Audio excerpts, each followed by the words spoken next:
Good morning, everybody. Here we are, your auto defense crew. We're here to defend you against the evil car dealers of the world. And we've been doing it for a long time. We got some regular listeners out there and watchers because we're streaming also. And we were just talking before the show about how much we enjoy the show, and we've seen our ratings grow, and in terms of number of viewers and watchers. And it's really getting impressive. I mean, we're all over the country and even the world. We could go as far as India and Australia and some other places you wouldn't expect. But we're feeling a little, what's the word? Rick said, it's kind of humbling to think that people are listening to us and depending on us. And some of you folks out there are regular listeners. I mean, it's like every week. And it makes us feel an obligation to give you what you tuned in for or what you're watching for, and we're going to try real hard. We love to have your calls, first of all, and I should really turn it around and give you the credit for what we do because your calls make the show interesting. You know, when you tune in a show, whether it's on television or radio or Facebook or whatever you're watching, streaming, and somebody just yaks and yaks and yaks like I am right now, that's not too interesting. But when you hear people ask the question that you had on your mind, and that's what happens with the show, people will ask a question that you've been thinking about, mulling over for some time, and there it is, and there's the answer. So if you could write this number down, because you won't have a question probably right now. If you do, we'll answer it. But that number is 877-960-9960. 877-960-9960. And sitting right next to me, Nancy Stewart, my co-host, she has a laptop right here. I can kind of see the screen. And when the calls come through, Jeremy in the control room shoots it through to the laptop, and then she taps me on the shoulder, and whoever's talking, we stop and take her call. So we love your calls because you open up areas that we didn't know were important, and we try to address it. That number again is 877-960-9960. And the good news is that the phones are working. So give us a call. They are working. And sometimes they don't work. We know that. And if you don't like to call, then we have a text number too. That text number is 772-497-6530. 772-497-6530. YouTube is the big gun. I snuck up on me. I mean, it shouldn't have because YouTube is really huge. And that's where we get most of our regulars and our new stuff. And we got Rick Kearney, who is our certified diagnostic master technician. He monitors the YouTube channel, and that is youtube.com/Earl on Cars. If you want to go to YouTube, just go to youtube.com/Earl on Cars. And you'll be talking to all of us, but Rick will see it first. And if you have a comment, criticism, suggestion, he'll wave. We'll give him the mic, and he'll tell all of us what you had to say, and we'll discuss it. youtube.com/Earl on Cars. Facebook.com, we're there too. And Stu Stewart is monitoring that channel, Facebook. Trying to. Facebook.com/Earl on Cars. He also watches the text, and I gave that number out earlier, 772-497-6530. It's a very interesting time. I say this every week, and I just learned something else today, automotive news, that I didn't realize. I've been on this show talking about how cars last longer, and they do, and compared to the quality of cars 30 years ago, they're much better quality. But, quality is a general term, and the fact of the matter is, in terms of complaints, cars are getting worse. And the reason is they're getting more complicated. And with the high tech being incorporated into all these new vehicles now, whether they're hybrids or electric vehicles or combustion engine, the high technology like Bluetooth is creating a lot of complaints. There's an annual survey by J.D. Power, and the quality in terms of complaints per 100 cars of a particular year, make, model is worse than it's ever been. And there's some real surprises in there when you look at who's best and who's worst. The worst decline in quality was Ford. Ford plummeted in quality, and you say, well, that means that Fords are clunkers. They're not. They're good cars, but they're getting pretty complicated. And part of it is educating the customer. You know, customers complain not only because the Bluetooth doesn't work, but because they don't understand how to use the Bluetooth. A complaint is a complaint is a complaint, and J.D. Power picks that up. So beware, if you haven't bought a new car, modern car, in a while, the cars are better. They're, in terms of cost of repair, maintenance, and these things, they're pretty good. But in terms of annoyance, I'll give you an example. Nancy and I have a Tesla, and my windshield washer, I mean, that's not exactly a major problem, but it's broken twice. I haven't brought it back. I have to bring it back to the Tesla dealer, or Tesla actually, and I just haven't got around to it. And it's annoying to me because when I get up in the morning, I got a dirty windshield and I can't clean it. I had to clean the windshield this morning. Every time that happens, I want you to think about Elon Musk just sitting back in his chair, smoking a cigar, laughing. Yeah, exactly. Lighting the cigar with a wad full of hundreds. Exactly. So He probably has somebody hired to clean his windshield. Like every time he stops at a red light, they hop out of the trunk and clean it. I don't think so. Elon's not top. He's not materialistic. He's a do-it-yourself type of guy. Yeah, he doesn't. He sleeps like in a shack on a cot, I think. Yeah, well, to that, Stu, Earl's very spoiled. With a blanket made of diamonds. You wash the windshield? I wash the Tesla, Oh, okay. the interior and the See, exterior. Earl's got one. He's someone who comes out and washes the windshield. He's very, very spoiled. This Okay. morning was difficult because it was a lot of condensation and it was difficult to see the road because I just decided I gave up that job. Well, he deserves it. My wife has one of those. Huh? My wife has one of those. Oh, that's you. People to take care of the car. This is a talk you. show, but not for us. Sure it is. This is a talk show for callers. And I'm wondering, did you get that number?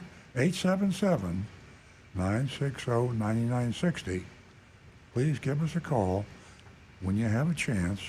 877-960-9960, because the question you have on your mind is a question that hundreds of other people have and just haven't got the time, or they don't think about it, or they forget, and they love it when you ask their question for them. So 877-960-9960. I'm going to turn the mic over to Nancy Stewart because she is the only female in the room right now. She has single-handedly, I give her full credit for bringing the listening, watching audience of Earl on Cars up from practically zero to practically 50%. It's a parody. Yeah, parody. And we have almost as many callers, usually, by the female end of things than we do the male. And their calls are quite interesting. It's Ladies so have hot. different- Everyone's languish. It's so hot outside. We're just languishing. Exactly. So tell them about the special offer, Nancy. With Good morning, everyone. Happy Saturday to you. Thanks so much for joining us this morning. You're very important to us. And we have a special guest that'll be coming in this morning. And his name is Rampant. And he's a mixed breed. And I believe he was picked up in Miami. He was a stray. So he's going to dazzle us with his presence. So you want to stay tuned for that. And excuse me, for the ladies, we have $50 for the first two new lady callers, and you can collect that $50 just by calling and saying hello, or maybe talking about a recent purchase that you made, or how long you're waiting for that, purchase that you made. Some are still waiting up to a year. It's been a difficult time still, and things are getting better. Another topic, if you so wish to discuss, is artificial intelligence. It doesn't seem like as if it was that long ago that we talked about electric vehicles, and here we are knee deep in them, and now we are in the artificial intelligence explosion. If you'd like to discuss that, please give us a call at 960-9960. Or you can text us at 772-497-6530. Or you can, you can talk to us on youranonymousfeedback.com. Oh, boy. And for all of you who are not familiar with Earl's Confessions of a Recovering Car Dealer, this ties in with Big Dog Ranch. And what you can do is you can go to Amazon or to Earl on Cars and earloncars.com, and you can purchase this book. Why is it so important? Because of all the great information in it, it's like something you put on a shelf and you can always refer to. But not only that, all proceeds for this book goes straight to Big Dog Ranch. So that book is, it's something to have and to hold. So the Confessions of a Recovering Car Dealer, go to Amazon or on Cars to purchase that book. Now we've got some calls, and I think I'm going to go to Lake Park and talk to Bob. Good morning, Bob. Good morning. Good morning. How's everybody today? Good. Thank you. Good. I wanted to talk about a couple topics. One is car insurance, and the other is the test drive. I just read that Florida has the highest car insurance in the country, and the trend would be eventually the average car insurance in the state of Florida will be $4,000 a year over time. And I was wondering if you could talk about that. I was able to find a relatively good quote from AAA, of all people. You had talked about AAA a couple weeks ago, and they sell car insurance, and they're very reasonable. And then I also wanted to talk about the test drive. You were talking about test drives, and I was wondering, when I usually will go for a test drive, I'd like to take the car out on the highway to see what the acceleration is so I can get on the highway, and then also how quiet the car is when it's traveling at highway speeds. I was wondering what you thought about that. Well, Bob, your observation on insurance in Florida is accurate. I'm not sure that it applies to auto insurance.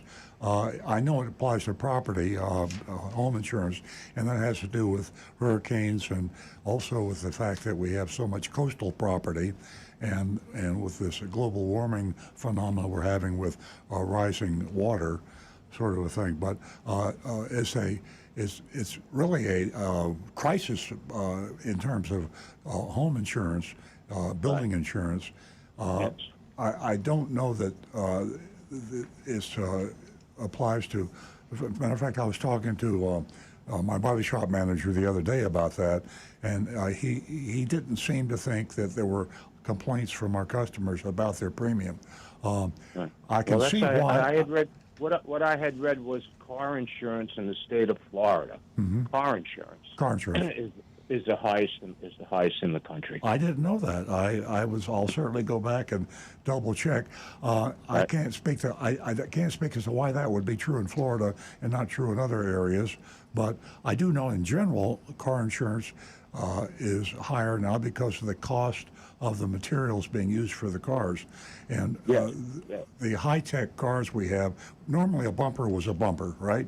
You ran into something that protected the car. Now, high-tech electronics are embedded in the bumper, sensors, and a bumper is many, many times more expensive today than it was 10 years ago. Right. So these are the type of things. I think they also said something about the high number of uninsured drivers that are in Florida. Bingo. I do recall that. Yeah, we do. It's an age thing, and I think in Florida we have an more elderly population. A lot of people come to Florida to retire, and older people just like to keep using their cars. And oftentimes their license comes up for renewal, and they say, I don't think I'm going to be able to pass the test, or maybe they try and they fail, but they don't stop driving. And when you stop and think about it, the odds against somebody being pulled over are pretty slim. And so they feel, what the heck, if they catch me, I'll have a fine, if I don't drive, I'm going to be very unhappy.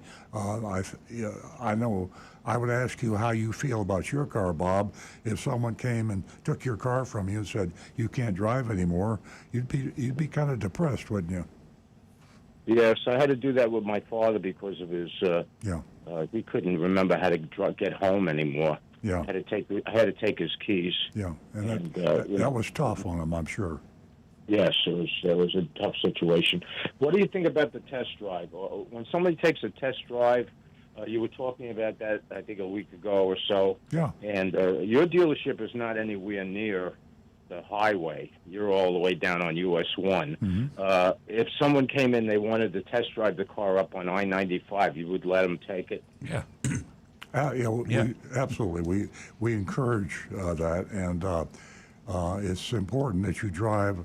The interesting thing, as I'm saying this, it's also impossible to do now because there aren't any cars to test drive, and that's an exaggeration. But because of the inventory shortage, it's very difficult for you to be able to drive that car that you would normally be able to drive in normal inventory situations. But assuming, just for this discussion, that you have that car, you certainly should drive it in the same conditions that you drive it every day on I-95, in back roads, rough roads, smooth roads, the way you park the car, where you park the car.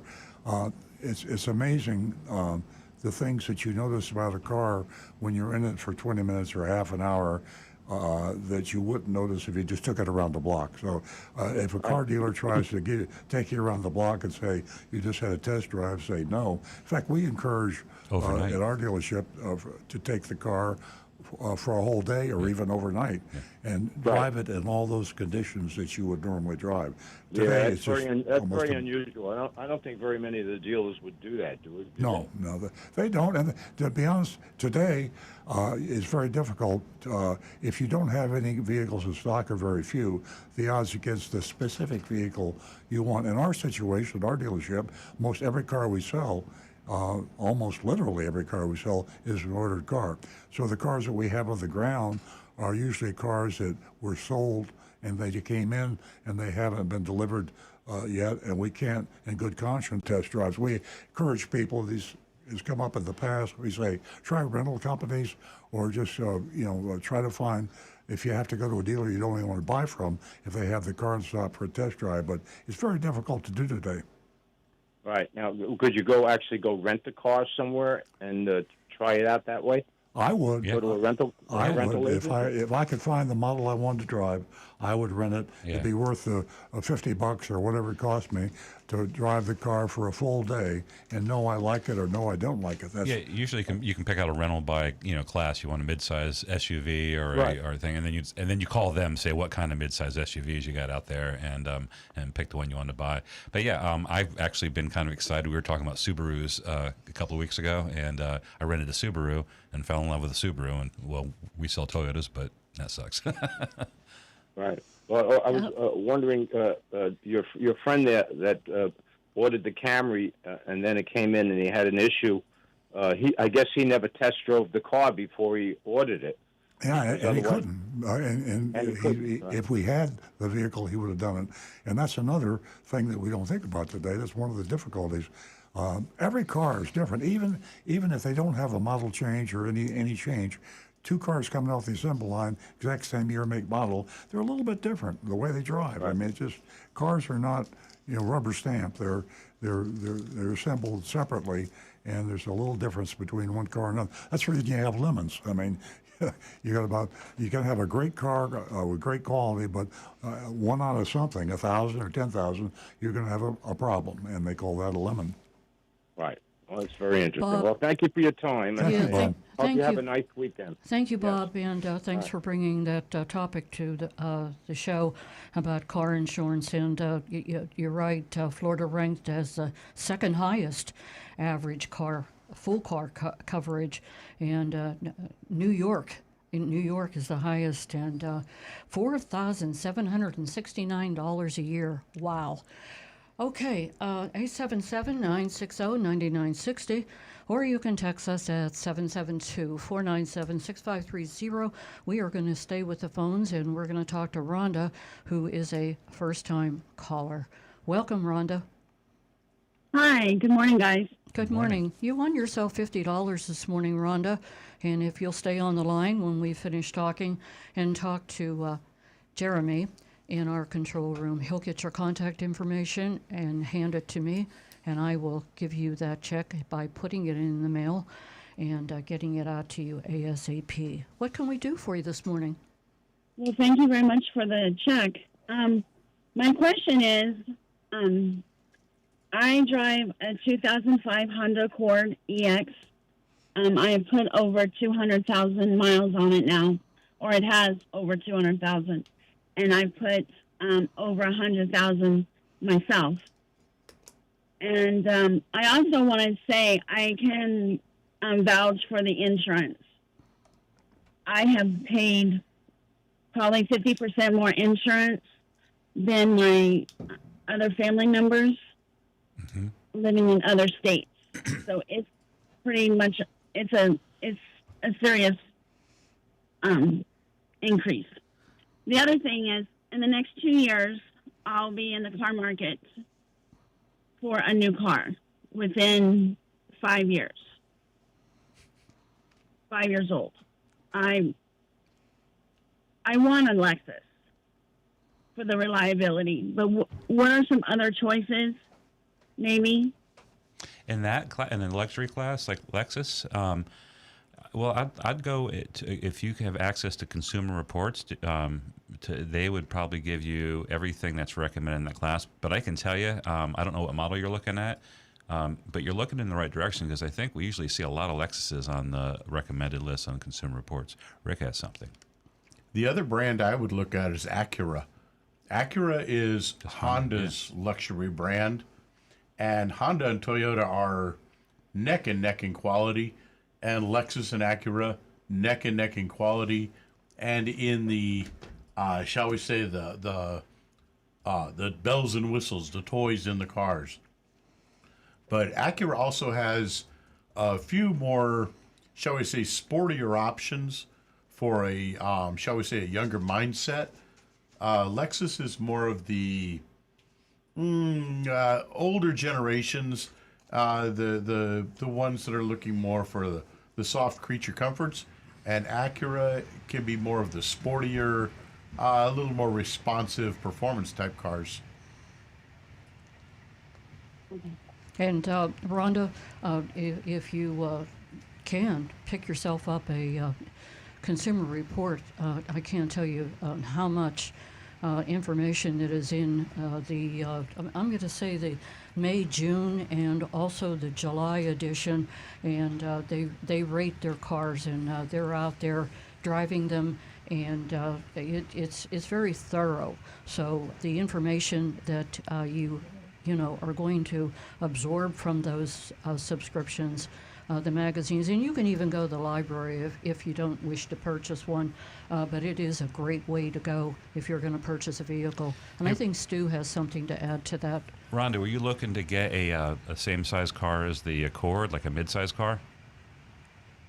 I'm in the market for either an ES 350 or an LS 460. Okay. Oh, the big one. Okay, so in full ultra luxury cars, I'm sorry.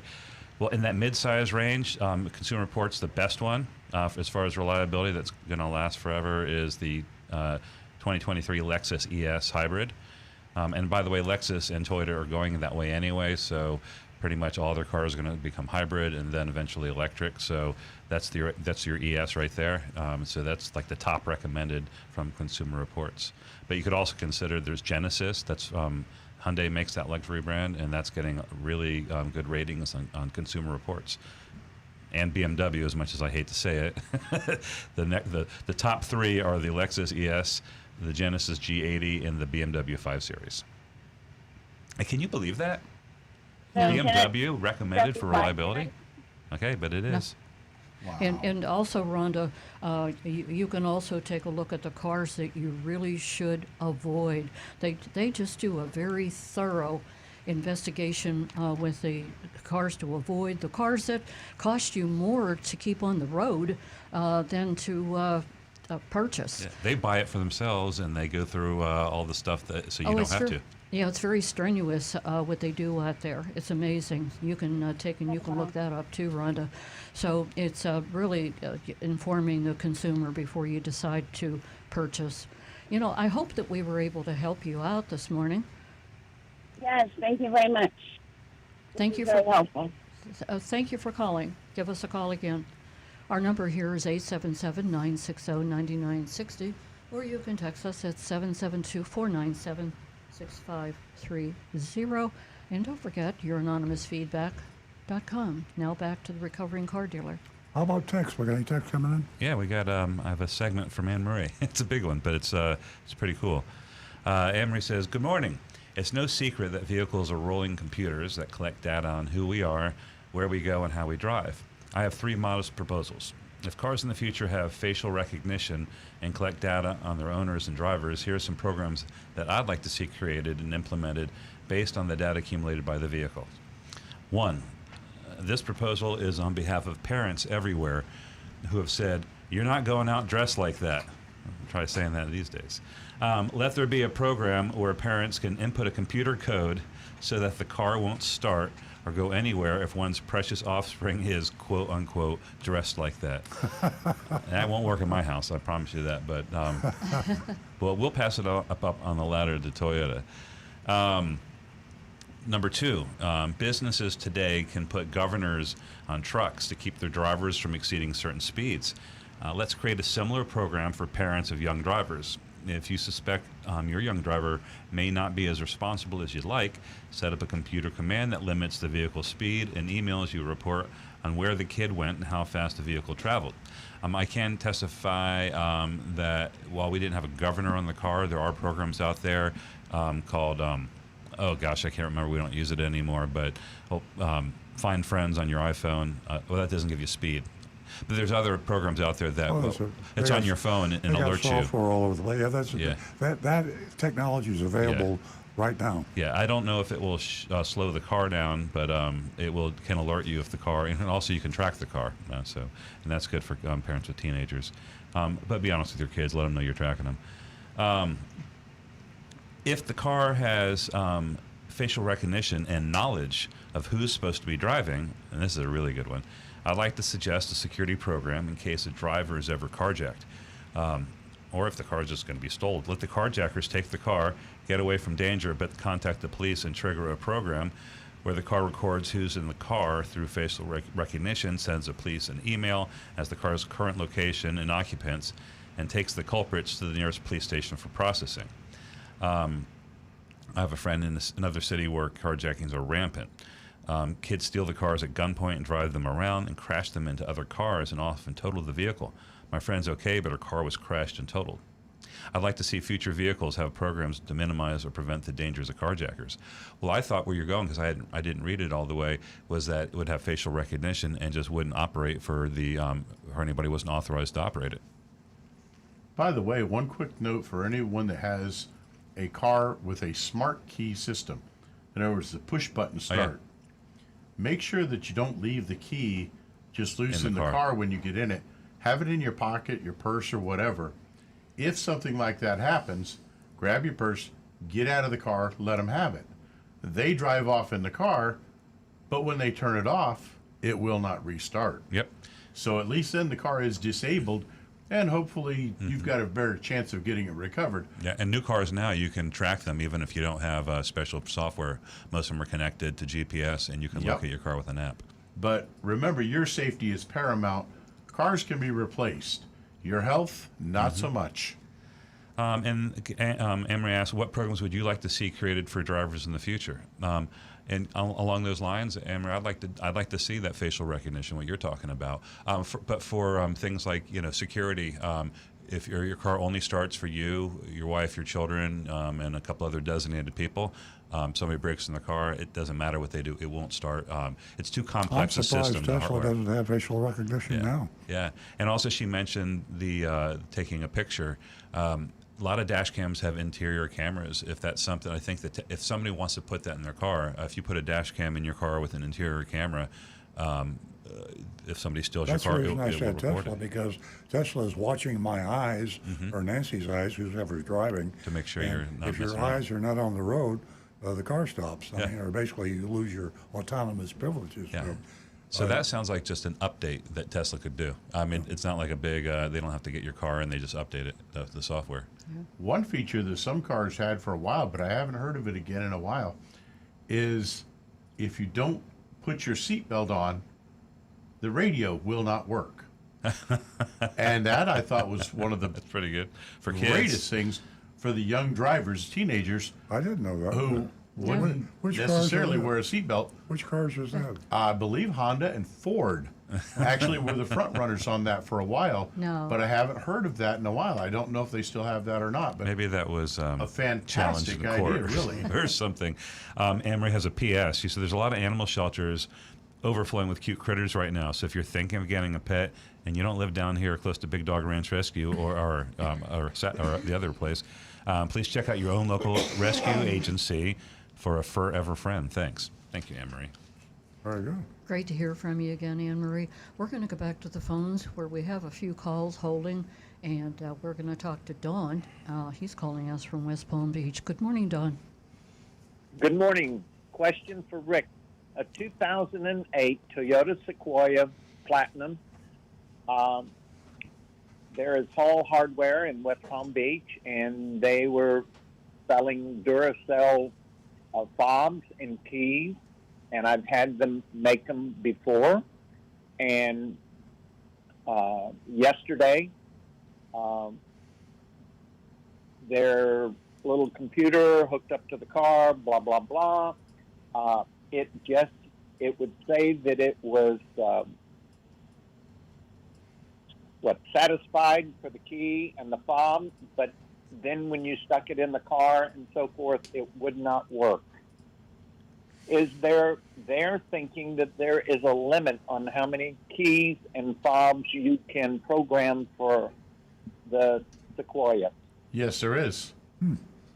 I believe on the Sequoia, it might be either 4 or 6.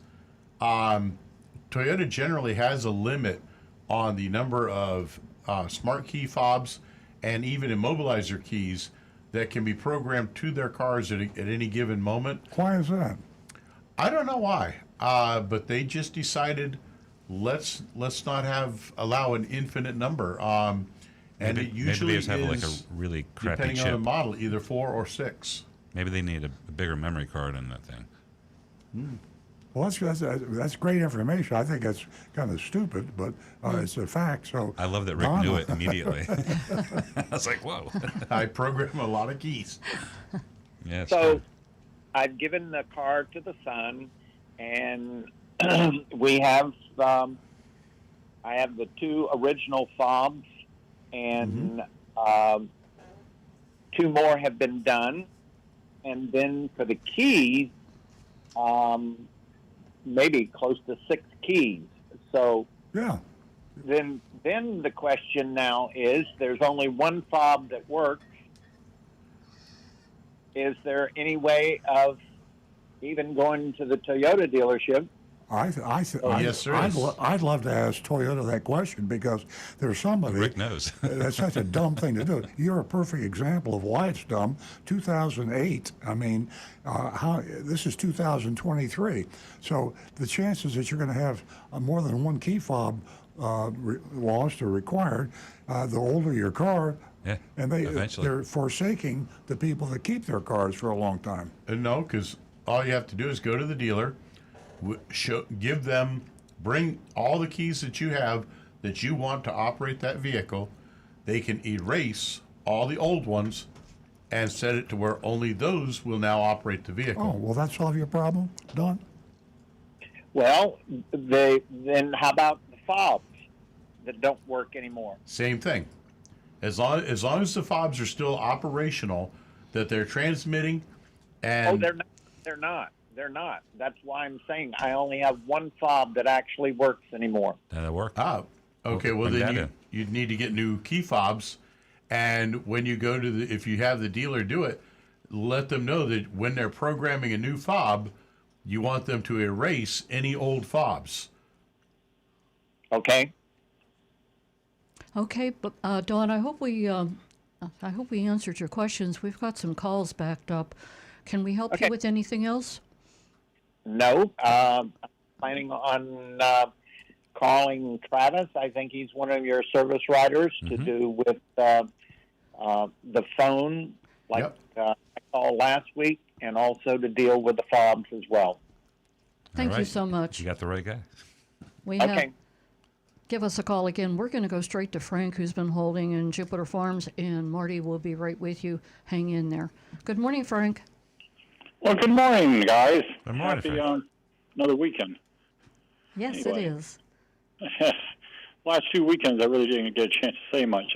We grow lychees down here. We have about 100 lychee trees. And so this is like Farmer Frank and Jupiter Farms the last Farmer 2 Frank. weekends. So, I mean, retired airline captain, retired military pilot. But now Sounds a like a farmer. lot of lychees. Actually, it's kind of neat. I mean, people love them. And the Yeah. tree we got now, I'm not trying to do an infomercial, but the seeds are so small. It's really a gift from Heavenly Father. It's nothing that anyone knew about. The seeds are smaller, about 1/10 the size of a raisin, if they have a seed at all. And everyone thinks I'm making up stories. And I said, here, try one. And the look on their face when they don't find a seed inside of a lychee, Yeah. nut. So anyway. Keep going. You But might I'm get a completely on seedless this one. Will Trail if they would have come Earl back. Stewart on lychee nuts. We covered it all. I better get back to two things. Yes, I please. did notice today that there's no more AM radios in the electric cars, That's true. and there's it's interesting because I guess the AM stations during storms and tornadoes and hurricanes have more like range coverage than FM radio and stuff. But anyway, that was an interesting thing. Yeah, they rely on to use the streaming services, but I did hear, and this is true, that Ford backtracked and said they were going to not stop putting AM radios in the car. So I guess there was enough Yeah. of a backlash. Yeah, you can stream AM radio Yeah. in most electric cars if they have streaming capability. In our Tesla that we have, Nancy and I, in fact, we stream, true oldies AM. But all smartphones can stream, and all new cars you can Bluetooth to your car, so everybody's got AM radio. I have a 2012 Mercedes E350, and the glove box won't open. I mean, the latch starts to, move, but nothing's working, and you can't force it open. And I know, of course, my registration's in there, the insurance, the stickers and things. I went to Mercedes, and they were like $600. Really? Yeah. Is there any secret to this? Is what I tried to do. Lock picking kick on Amazon. Okay. Actually, I'm not very familiar with Mercedes, how their latch system is set up. But let's see, where is that place I saw recently? Could a locksmith do it? No, not necessarily, unless it's. Does it have a key lock to it? There's a lot of like- cars don't. No, it has that little magic key that's in the key fob. That's just a square-looking thing, but that's not moving. It's the guy that did look at it did give me the $600 price. Says it's not. It's the lock itself. Something. It's not The it's latch. just like- Yeah. Yeah, the latch. But he said try and go on the side and pull back the armature. And I go, what do I have that's going to fit in there? And Rick, you'll love this.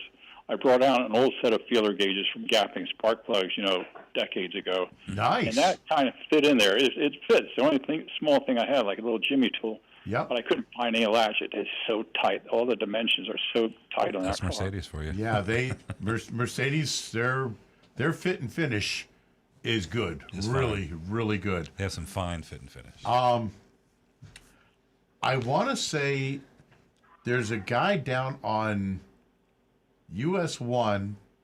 I think he's just a little bit north of Forest Hill Boulevard, that up almost to where Summit would hit US 1, that does a lot of Mercedes work. So just heading your car down that way. Yeah.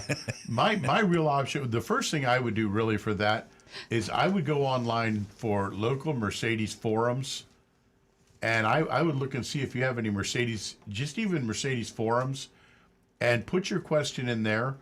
I guarantee there are some gurus in there that will instantly be able to give you answers if there is a way on how to do it the easiest way, because there's some Mercedes guys out there in this nation that love those things, and I guarantee there's been 1,000 people already in the past year that have had the same issue. And also, right when you get off the phone with us, go on YouTube and search how do you open a stuck Mercedes glove box. And That I'm one also looking also. at glove box locks from Mercedes, and you can buy them on Amazon. So it's But you got to open it first. it's available to you.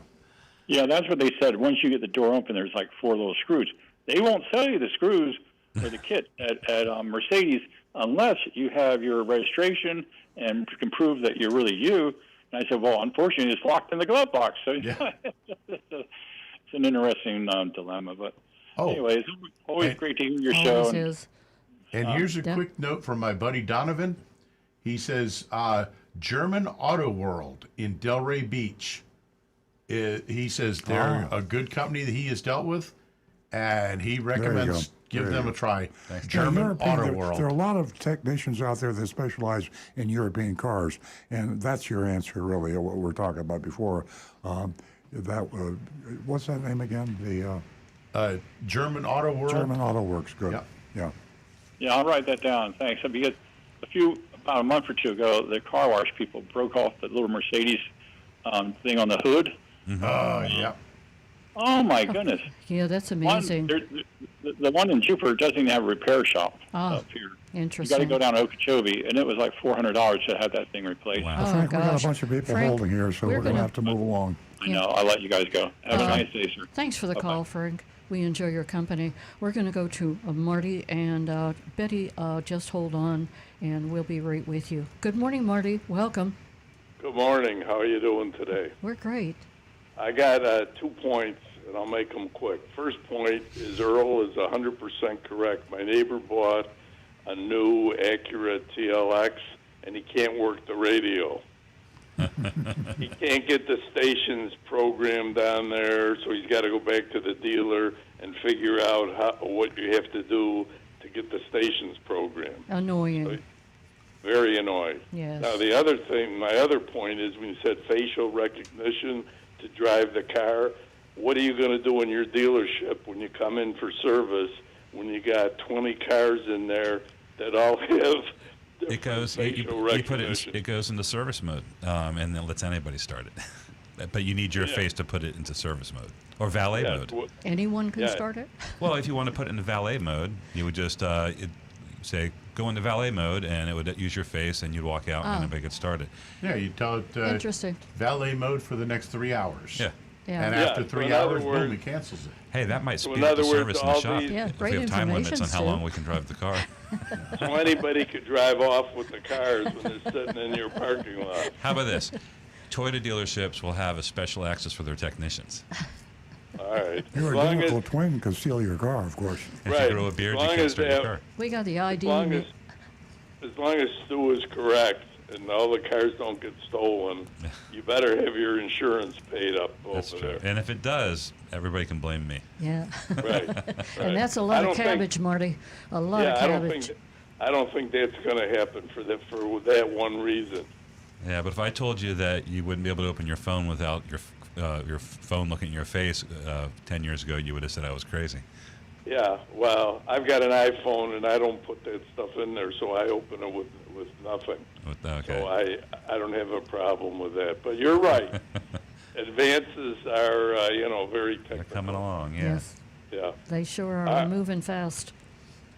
All right, I'm waiting for the 24, so I'm going to sit tight. All right. You know, I got a text message last night, and I thought about you again because I have a friend who's waiting, and she's been waiting for about a year now. So, if that's any consolation to you.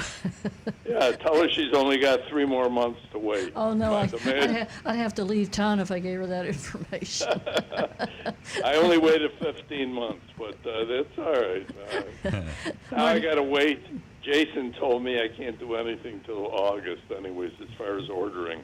Oh, Yeah, boy. You can come by and visit, though. Okay, Marty. Hey, All listen. right, have a good weekend. Yeah, we love talking to you. Thanks, Give us Marty. a call again. We're going to go to Parkland, and where we find Betty, who's a first-time caller. Good morning, Betty. Good morning. Welcome. You won yourself $50, Betty. And if you stay on the line when we're finished talking, and you talk to Jeremy in the control room, he'll get all your information and pass it along to me, and I'll send you out a check for $50. Well, thank you. I enjoyed getting up early to hear your program. Thank you. I had to buy a new tire for my car. It's a 2017 Hyundai or Sonata, and I just went to the local place. And after they put everything on it, I drove it, and there was a message that said that the air pressures are uneven. So I brought it back. They said, "Oh, that's not important. It's okay." Is that right? No, that is Doesn't- important. Yeah, very They- important. They should set all 4 of the tire pressures to be about the same, within like 1 to 2 pounds per square inch of each other. Yeah. Well, one was 36 and 35, and one was 37 and 30, 34 or 35. Yeah, that air pressure, your PSI is so important. It affects how your car behaves on the road, your gas model, it just everything. So It won't be exact. that it's information just was within 1 or 2 inaccurate. pounds. Yeah, it's So okay. I made him Okay. put It's extra okay. air pressure in it so it would work. Yeah, But no, he- it's He okay. didn't want to do it. Yeah, it's I get the air pressure indicator in my car, and it bothers me when I see them not being perfect. But within a couple of pounds, Yeah. there it's okay. Yeah, he was accurate. Now, if it was one was 37 and then you had one with 30 or several pounds difference, then I'm sure they would have taken care of it. Maybe I'm oversensitive. I like it all even, and I Well, like I have obsessive thinking. Everything has to be perfectly even. Yeah. But not for safety's sake. That's just for my own. It gets me in trouble a lot. idiosyncrasies. But checking your tire pressure at least once a month is a real good idea. Yeah. Rick? It might also be that for your Hyundai, it may need to be driven for a little while until the computer catches the numbers up properly, say about 20 or 30 miles. But Well, yeah, it was if it's driven 20 or 30 miles. if it's still giving you that warning, I'd step in at the Hyundai dealer and have it checked out. Well, I brought it back to the other guy, and he fixed it. Oh, okay, Oh, great. that's good then. Could Well, you thank you for your program. Thank Uh, you. for Betty, calling. you. don't forget to stay on the line and give Jeremy that information. Great hearing from you, and thank you for helping us build this platform here for the ladies. Have a wonderful day. Thank you. You're welcome. 877-960-9960, or you can text us at 772-497-6530. We're going to go back to Stu. Okay. I got a text from Roy in Denver. Roy wants to know, has Toyota announced when the 2024 models will be available?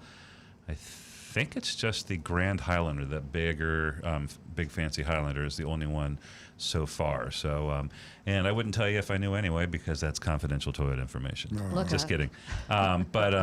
No, usually we start to see that. We get like a launch calendar. Mid-year, we'll probably see it. So I think next month we might get And an of course, idea. what Stu said, of course, is that we don't know.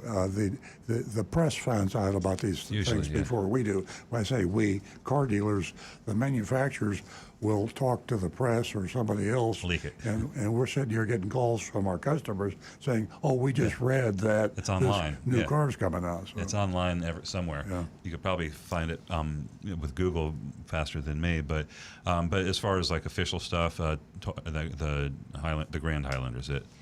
Next one. Good morning. What is your opinion of CarMax? We live in Southeast Ohio, and we're looking for a safe, reliable used vehicle for our recent college grad. Well, we love CarMax. Historically, right now, things are really weird in the used car market. And to be honest, we haven't mystery shop CarMax in a while. Automotive news this week: CarMax's first quarter net income slipped 9.5%. Business is bad. That might be good for you, but CarMax is a great place to buy a used car. Yeah, just generally, it's tough. Inventories are still, I mean, they're built up, and there's crazy fluctuations with the used car market. And even though CarMax is it's a straightforward place and it's a good place to do business, they're still beholden to fluctuations in the market. So we've seen it nosediving where used car prices are dropping, and then they've come back up. But they treat their customers ethically, honestly. They have a minimal number of extra fees. They are junk fees, but I think it's a couple $100 versus thousands. And they do take care of the cars, and they stand behind them. So you can't go wrong, I don't think, up there in Ohio. We have some incognito, some anonymous feedback. First one. Interesting to read about the $2 million given to the Florida governor's campaign 2 weeks before he vetoed a bill allowing car manufacturers to sell direct to residents in Florida. Each time I Google the subject, another story appears about other corrupt politicians in Florida accepting quote-unquote donations from car dealers. Maybe instead of sending your secret shopper to dealers, you could have them shop the corrupt lawmakers. Well, actually, I'm running for Florida State Senate secretly under a pseudonym. Just kidding. Like we talked about this last week on the show. That law has always been there, but what you're saying is absolutely true. The reason those laws have been there is because the car dealers have a huge lobbying power in Florida and other states, and with a lot of money. And it's not Florida. It's our political system. Yeah. It's national. It's just the way it works. Politics.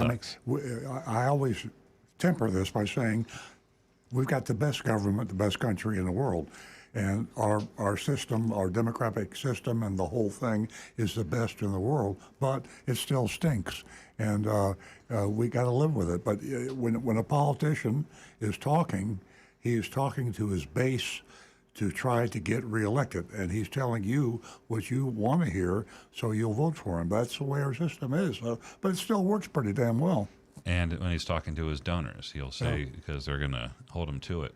And everybody in, we'll talk about Florida, everybody in the state Senate, everybody in the House and the governor's mansion are kind of clienteles of the Florida car industry, retail industry. Another anonymous feedback. Toyota hybrids are impossible to get quickly. The current wait list is anywhere from 6 to 12 months for most Toyota dealers. The RAV4 is a 9-month wait. A new Toyota Sienna is also about a 9 to 12 month wait. This is crazy. It is crazy, but there is kind of good news on the horizon. To get just a little bit wonky, our allocation system has had an adjustment somewhat recently.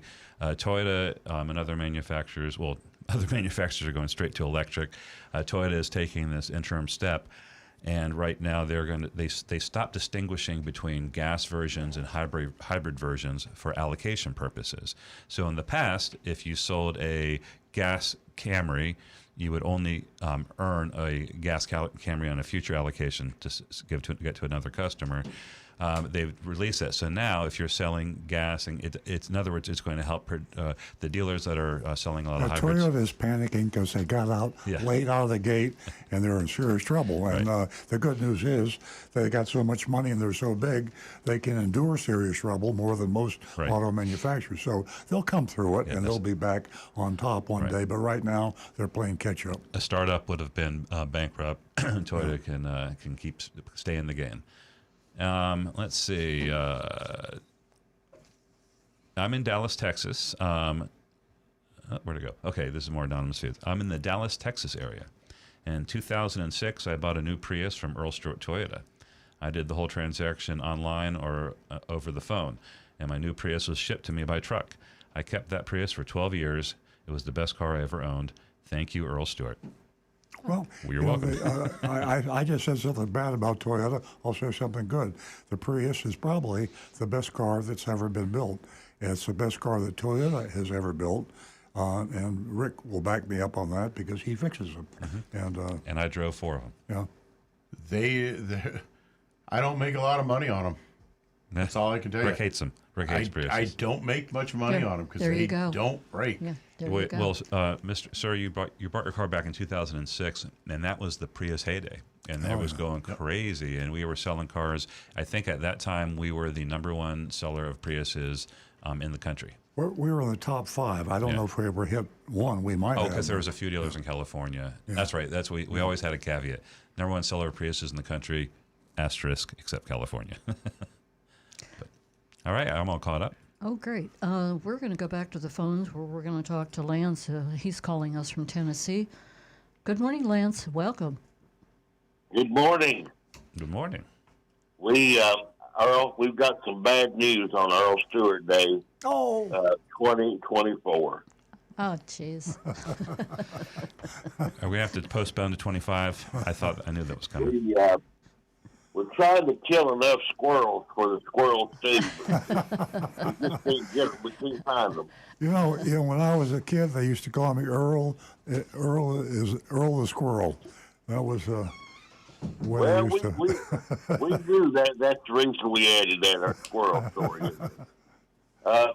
Also, I've got a little special song for you this morning. Oh, When the morning papers hit the street, Earl Stewart on cars can't be beat. oh. Whether you want to buy, sell, or trade, come on around and listen in the shade. Oh, wow, I love that. Hey, will you give me permission to use that in my advertising? We'll get the audio clip off the radio show. Are you kidding? We would love it. Let's take a standing ovation. We'll say courtesy of Lance from Tennessee. I want that for my ringtone. It's always good to talk to you. I love your show, and Thank you. It's just a great source of knowledge. And I don't always agree, but that's what America's all about, isn't it? Yeah, that's when Nancy and I have an argument. We settle by saying difference of opinion is what allows horse racing. Just think it, without difference of opinion, there wouldn't be any racing or betting. So we agree to disagree. Please don't lose any sleep. We'll get this thing together for 2024, and it's great to see what you do for Big Dog Rancher. I'm a dog lover myself, and I always ask you when I call, have you heard anything about Wheelie? About what? Wheelie. Oh, Wheelie. Yeah, Wheelie. Yeah, we need to check on that. well, last week we were told that Wheelie was still at the ranch. Yeah. Yeah, I'm glad you brought that up because we need to work on that. Wheelie had the problem with his rear legs, and this is very difficult. So I'm glad you mentioned that because we'll make a renewed effort. We might even bring Wheelie back because we got to find him a home. Yeah, that'd be nice. And Yeah, that's a good point. Yeah, we asked for the difficult to adopt dogs when we do the dog of the week because you're a cute little puppy with a waggy tail. Everybody wants to adopt the little puppies, but some of the older dogs, the dogs with not medical but physical problems, they have the difficulty. So we're going to make thanks to your comment, we're going to make renew our effort to get a home for Wheelie. And we'll get that information this morning when Big Dog Ranch comes in, Lance. And if you didn't hear me when we came on the air, Rampant will be here. And he's a mixed breed. He's 3 years old, and he was a stray from Miami. So you can... One last thing, Earl and Nancy, if Wheelie needs surgery to correct that condition, maybe we could raise the money on here to get that done for that good dog. Raise some money? Yeah. I think If Wheelie needs surgery to get his condition repaired, maybe we could raise the money to take care of that. Well, that's a good. Sounds a good idea. That's a good idea. I like you, Lance. I really appreciate your calls, and we'll be looking forward next week. Yeah, thanks See for you. the call, and stay tuned for Rambit, who will be coming up, just before the mystery shopping report. Give us a call again. To the lady caller who is no longer there on my queue here. I don't see her. She may have hung up. Give us a call back. Yeah, please the do. lines are all free, and we could take your call. That number is 877-960-9960, and you can text us at 772-497-6530. Don't forget your anonymous feedback.com. We're going to go to Rick, who probably has a lot to share with us. Well, we've got a few interesting comments here. First one, I want to scroll back a little bit if I can get my list to move. There we go. Okay. This actually came in a little earlier this morning. Lane A. Katz says, "Good morning. Hats off to you folks to put out an amazing radio show program that showcases honesty. I listen to you and also thank you for recommending Kevin Hunter, the homework guy." So thank you, Lane. That's a fantastic thing to hear from you. Yes, thank you. And we'll get down here. I got a comment from Donovan. Oh, great. More great advice here. He says this week, Rivian, Rivian is the company making the Big kind deal. of luxury electric trucks. Yeah. They announced they're going to be following both Ford, GM, and Hyundai is also talking that they're going to do this. They're all going to be switching to the Tesla NACS type charging connector. Everybody's going to jump on that bandwagon. That This was is in the gonna be business the finance standard, the industry standard. of Wall Street Journal. And Donovan, thanks so much for, we may not have been able to get to that, but that's big news with Rivian and Tesla and those superchargers. So yeah, that's apparently, he says, I cannot stress it enough. If you're looking for an EV, do not buy from a brand that has not already agreed to switch to the NACS. And that's you why may they'll be switch, stuck with yeah. some very poor charging experiences. Yeah, definitely.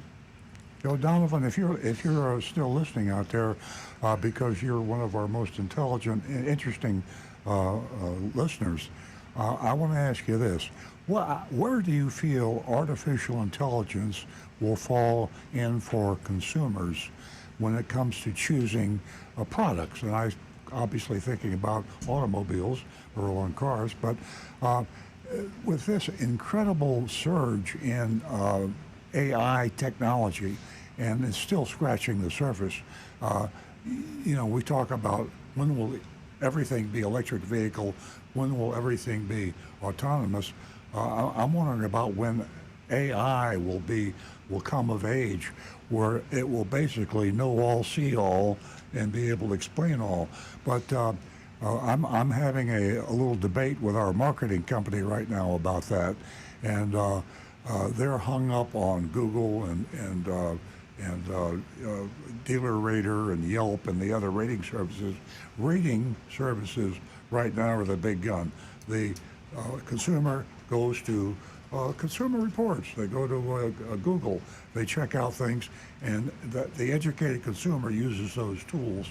My question is, and I'm talking to everybody, but I'm talking mainly, to Donovan because he's a smart guy. Where do you think artificial intelligence, and if the apps now are worthwhile tapping for information on buying an automobile or anything else? If you're hearing me now, or anybody else hearing me, what's your opinion on that? Yeah. Earlier when we opened the show, I was talking about this explosion, and it seemed like it was not that long ago we were talking about electric vehicles. Now they're everywhere, and Tesla's superchargers, and boy, I'll tell you what, we are here. It is now, and now we're talking about artificial intelligence. Give us a call, ladies and gentlemen, and tell us how you feel about this explosion.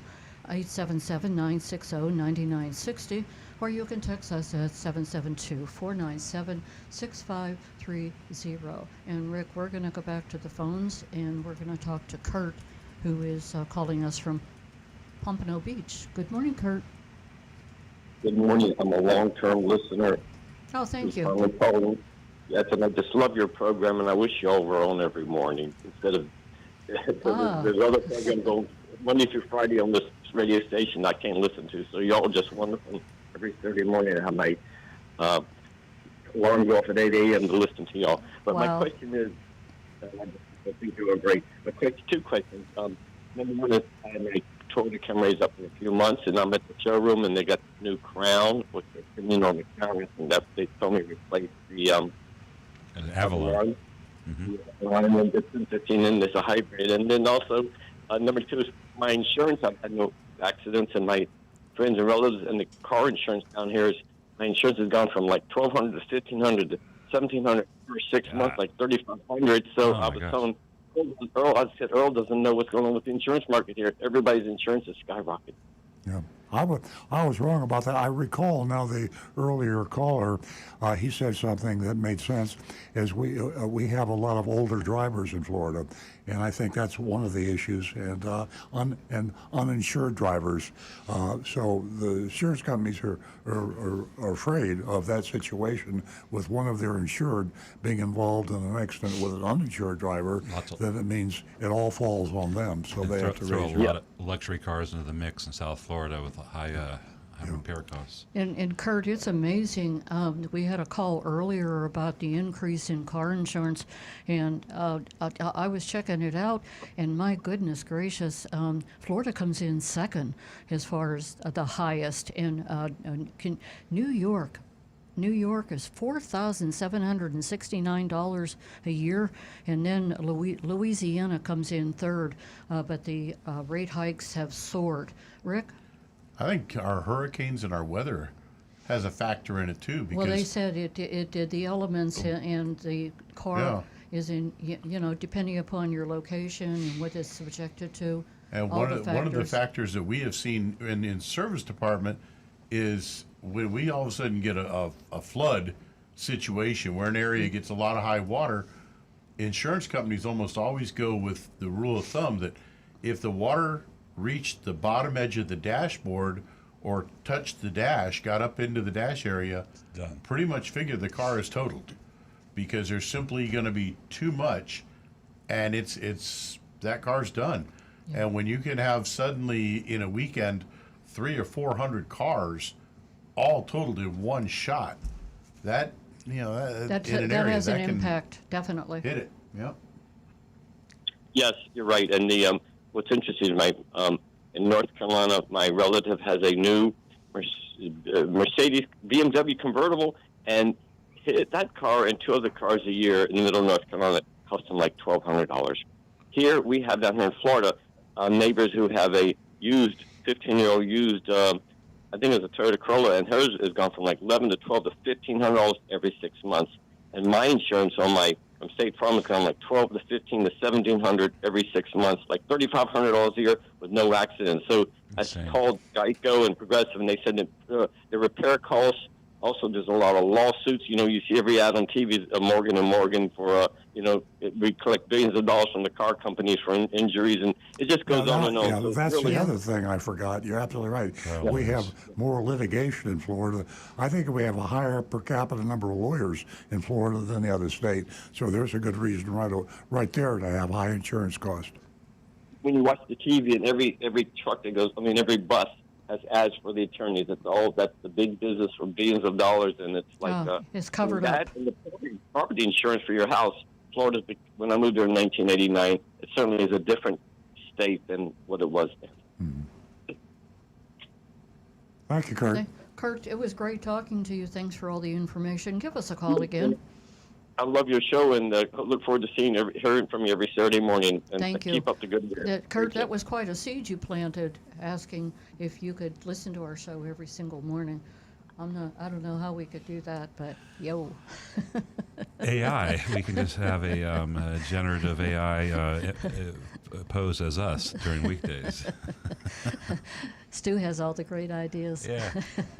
Hey, give us a call at 877-960-9960 or text us at 772-497-6530. We're going to go back to Rick, where he has some great stuff to share with us. I've got a reply from Donovan. Oh, Donovan. He says, by 2030, you'll have cars doing real self-driving using real AI with quantum computers. The second half of this decade will look very different from the first half. Real AI will not happen until you get quantum computing working at a scale and reliability, and you need super fast connections to everything because the data sets with AI are truly massive. And that's when we're destroyed by the at the moment of the singularity. Skynet comes because when you have quantum computing, they basically have it's going to have consciousness. So I read IBM said that with quantum computing, that they had a problem that would have taken digital computers 10,000 years to solve, and with quantum computing, they solved it in 5 minutes. Yeah. And he says 6G connections will be marketed for that. So imagine cell phone towers that can connect to your car with GPS, and suddenly your car is able to take you literally within millimeters for location accuracy. Well, Donovan, it was a two-part question. I Love it. I totally agree with what you just said. In terms of the consumer, what if a consumer were to go to Chat GPT or Bard or one of the other AI apps and say, I want to buy a Honda Accord, and I'd like to know the best car dealer and the most honest car dealer to buy that Honda Accord from. Do you think the day will come when an AI app will be able to give you that information? And I say that because right now we have Google and we have a lot of other rating things. We have Yelp, we have Dealer Track, but Dealer Rater. But a lot of these, Google makes a huge amount of their money on advertising. Yeah. All the information, all the revenue from the AI apps is based on subscription costs. Reason I don't trust Car and Driver magazine, or I don't trust Motor Trend, is because they exist because of automotive advertising. And naturally, the Car of the Year award always is a heavy advertiser in Motor Trend. And so I would like to have a source of information like Consumer Reports that is totally, they divorce themselves from the products that they rate. I think where Donovan was going with the quantum, I think it would have to get to that point, because right now the AI are these language models, so it's getting all the information from the internet anyway. If you asked it, it's probably getting it from quantum reviews. is only going to allow them to get, and it's not just getting information anyway. It has to do with the processing. It has to do with the algorithms, very sophisticated algorithms. So quantum computing will be a huge breakthrough. But right now, artificial intelligence is having a huge impact on all the companies, all industries. So I'd be interested in Donovan's opinion on that. He may have, with just 6 words, kind of clued it right into what direction he's thinking. He says, you'll own nothing and be happy, which may just clue towards the idea of you don't own the cars anymore. Yeah. The cars are simply there. You use an app, a vehicle picks you up autonomously and takes you where you need to go, and you pay for the ride. I'm talking about a broader question of product.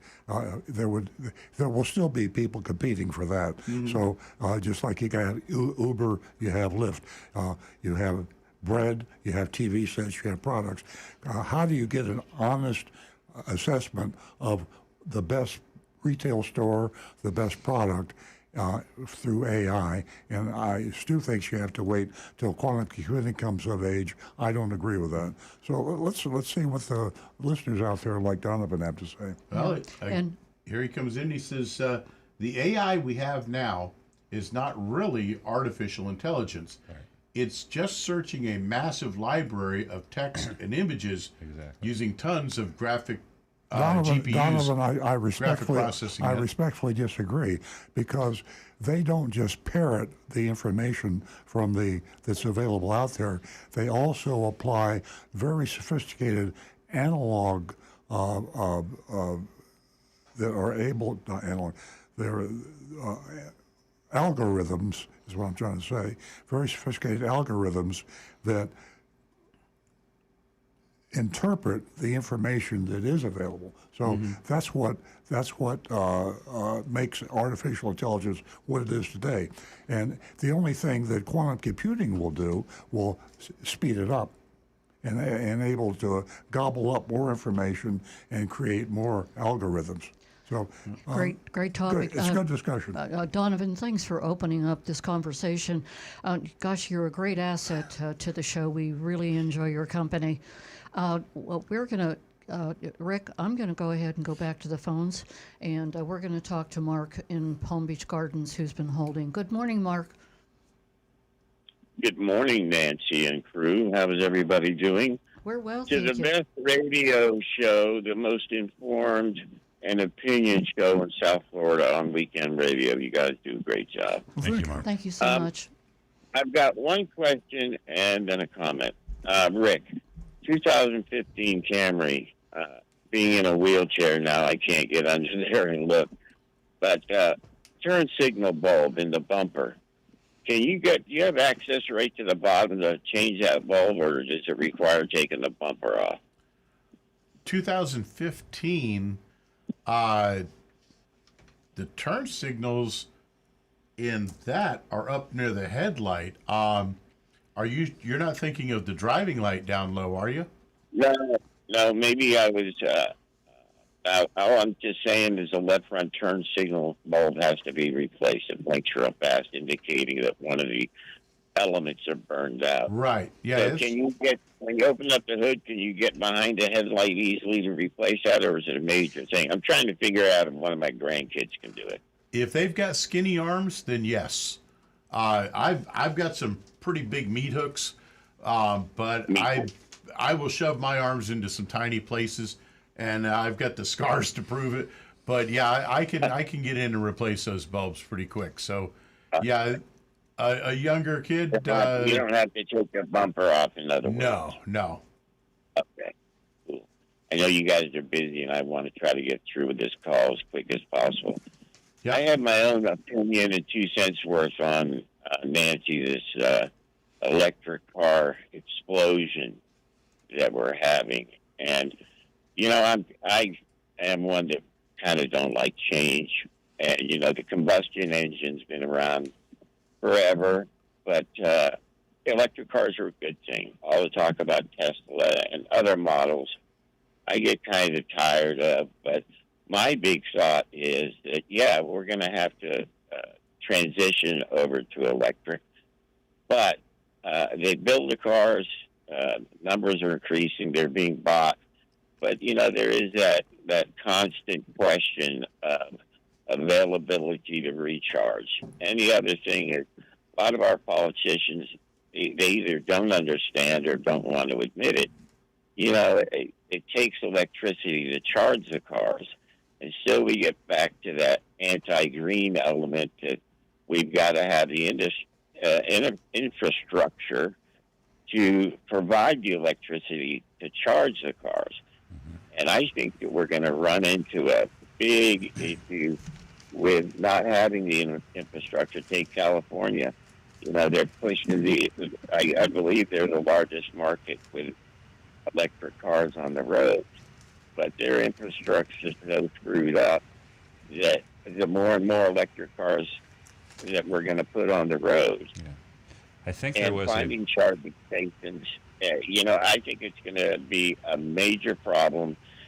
And people don't want to admit it now, but watch out in the future. I don't think there was a lot of fast Mark. Hey, Mark, I think there was close to many hundreds of billions of dollars allocated in the infrastructure bill to facilitate a lot of the things that you mentioned, and I know it takes a long time right now to get nuclear power plants online with the process, but I think some of that was streamlined to get those back up, because I think we're going to see a lot more nuclear power plants, modern ones, popping up around the country. There's going to have to be a lot of electricity produced to charge all those cars, but things kind of work hand in hand. When the internal combustion, there wasn't enough petroleum production to fuel the future of cars, so it kind of works out.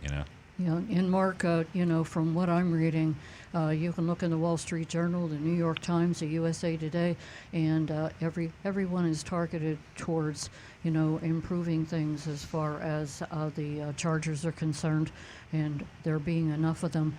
And this, Elon Musk, what he's doing, and the superchargers that he's making available to Rivian, to so many. It's moving fast, and we're going to be there. Yeah, and I know opinions are like what. Everyone has one. Belly buttons. And I have my own, but I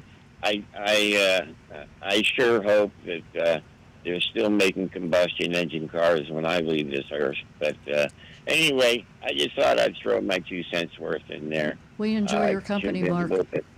We really do. So I haven't been listening as much as I used to, but I'm getting back in the swing. But that's anyway, nice. I'll let you get on to your next We missed call you. or comment. But I'm looking forward to the what the hell we call it?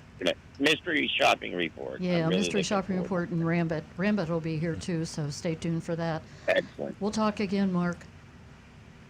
Thank you. Okay, we are going to go back to Rick. I think he's got some information for us. Well, we had a little bit more from Donovan. He says, let's see. He says, I don't know if that's something AI would solve, meaning the ability to recommend dealerships or recommend one product over another. And I got to bring this one out. You guys are going to love it. Johnny Z. Fradley comes in and says, I think Donovan is AI. And of course, Donovan laughed at that one.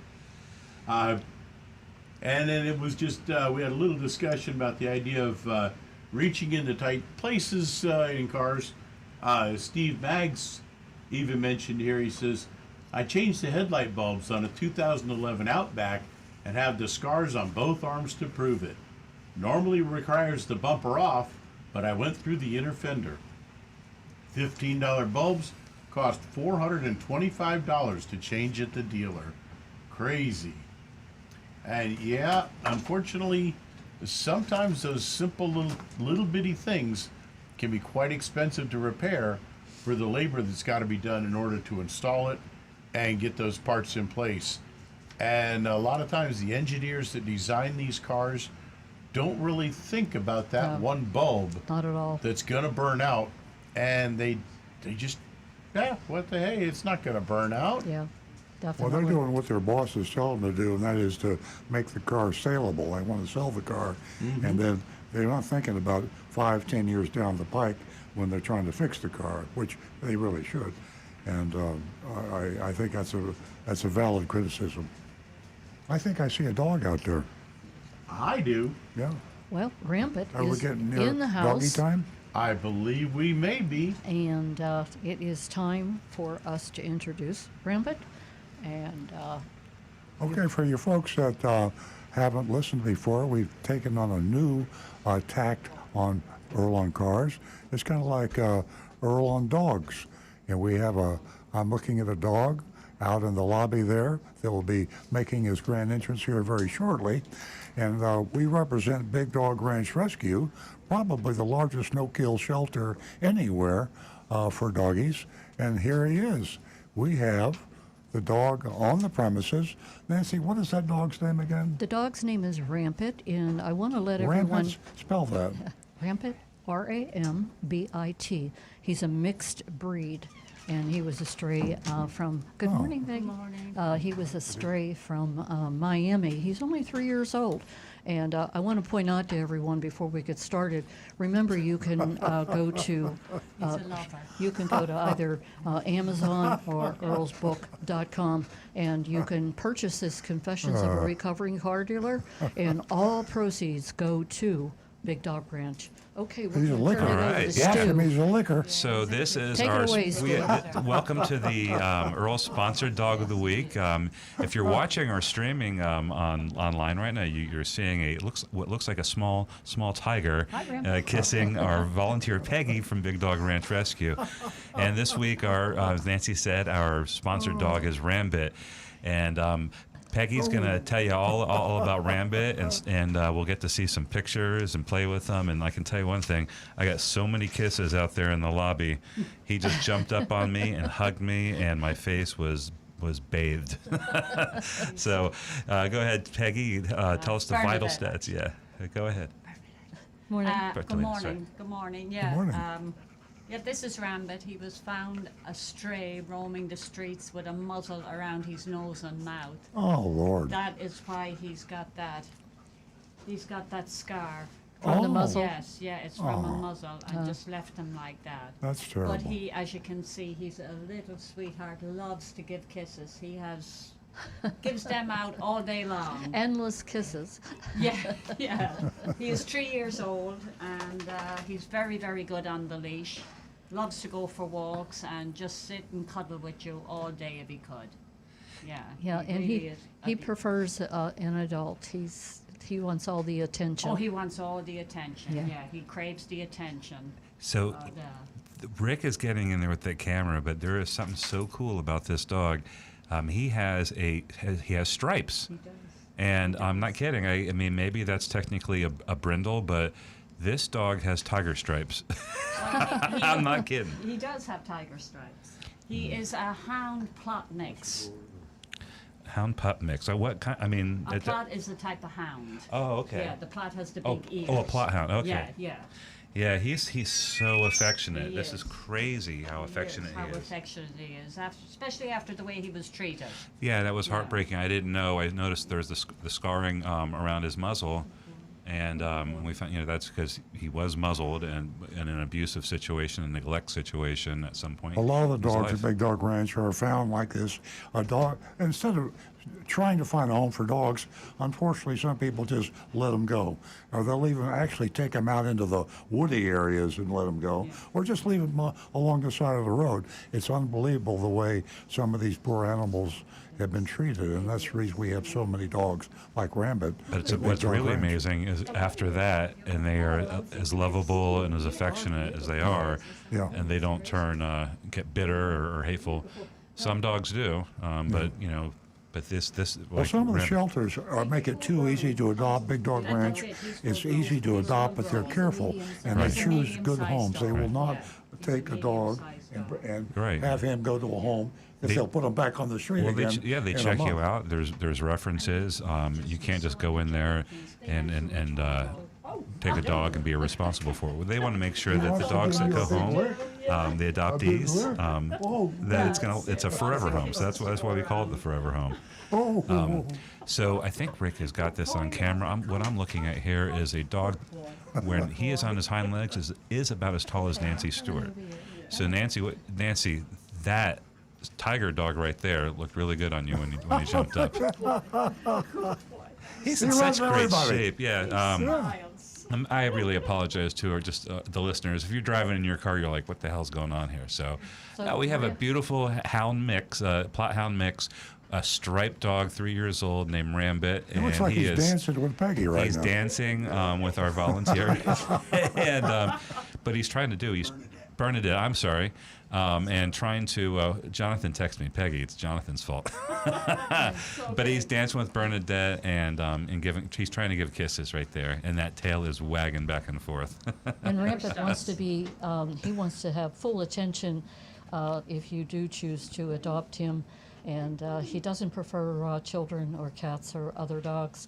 So, considering that he was a stray, it's no surprise. He just needs all the attention and all the love. And I don't blame him. That's right. Stu?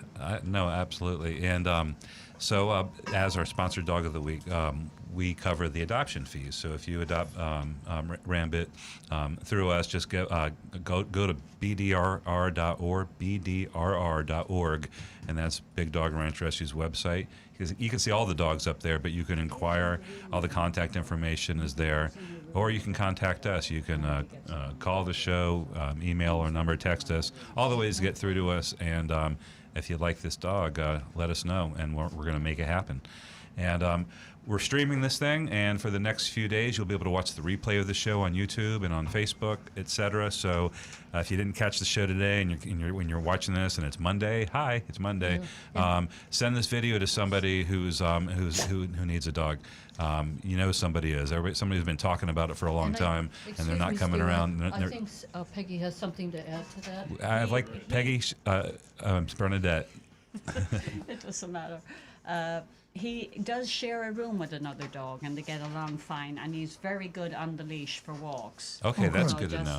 That's important. Yeah. It is important. Yeah, he is. He is. Especially as a 3-year-old dog, so he's past the crazy puppy phase, but he's got all the good puppy left in him. Yeah. And so he's probably not peeing all over the place. Oh, he's house trained. He is. Yeah, so he's probably not chewing things up. This is a mature dog. He's made it through adolescence, and he's ready to go home. Matter of fact, it's probably one of the best age to buy a dog. Now he's back over the Bernadette, and he's just looking for. He's like, who's gonna pet me next? Well, Bernadette, thank you so much, and I'm sorry for calling you Peggy. That's okay. Thank you, I'm Peggy. getting old, and I'm focusing on the dogs' names because sometimes, we have some funny dog names. But thanks for coming in, Bernadette, and we're gonna have another dog next week on the show, and hopefully, Rambit. Good luck, boy. Hopefully, Rambit has found a forever home by then. Bye, Rambit. I love this dog. All right, back to you, recovering car dealer. Yeah, and Wheelie, we just found out that Wheelie, who was the dog before, hasn't been adopted yet. So. Oh, really? Yeah, Wheelie hasn't. Wheelie's the one with the stiff legs. Stiff legs. Yeah, I think that's a problem. He can Wheelie. If you saw the show, his rear legs are stiff, but he can walk fine. Yeah. It's just when he sits, he looks funny because he can't bend the legs, and they kind of go out to the side. But he's very healthy. He can walk. He can run. Yeah, I think that was a show, and I missed because I had my teeth pulled out. Yeah. But I saw the video, and that dog was really sweet. So, hey, that's still out there. And by the way, the offer still goes for that. Until they're adopted, we're basically putting our fingerprint, thumbprint on that dog. And so adopt Wheelie, it's not going to cost you anything up front. Later on, exactly. you got to take care of the dog. And we also ask you to consider fostering dogs, not to be confused with adopting. But if you can't adopt a dog, but you could hold a dog, take care of him for 2 or 3 weeks, that would be great. It would relieve the crowding issue we have at Big Dog Ranch Rescue, because we have hundreds of dogs out there and more coming in. We don't turn down dogs. We bring all the dogs in, even the difficult to adopt dogs, because if it takes a year or 2 years or 3 years, we keep on trying until we find homes for dogs. We do not euthanize any dogs. So that's the reason we need your help. Relieve the crowding situation. Consider fostering a dog for 2 or 3 weeks. And just a reminder, if you want to adopt the Dog of the Week, you can simply go to www.bigdogranchrescue.org. That's BDRR. Mm-hmm. I think maybe some of the problem is it's so nice out there, and people don't feel bad for the dogs. If you ever visit out there, it's a dog paradise. Well, if I was a dog, to be honest with you, I would love it out there. It's like a resort. They got a lake. I prefer it there to an apartment. They got a maternity, the hospital, they got doctors, they got everything you want. Yeah, salon. Well, they do groom dogs out there. But here's the way to look at it. It's not that the dogs don't want to leave there. They're getting them ready for you. You're not taking them out of some dirty little cage in some concrete building. Oh. They're relaxed. They're ready to go into a home. They're cleaned up. Come on, adopt a dog. All right. It's great. That's great, Stu. Yeah. That's great to point all that out. I like that salon. Yeah, exactly. and it is. It's just amazing out there. It's what can we say? You need to go out and take a look around, and you will definitely be impressed. Well, for real. I mean, I've taken my kids are out there. We're younger. It's a great place just to spend the day. Take a look at the kids. They got puppies out there. Yeah, and it's quite an education. It is. For sure. Okay, we are going to move along here.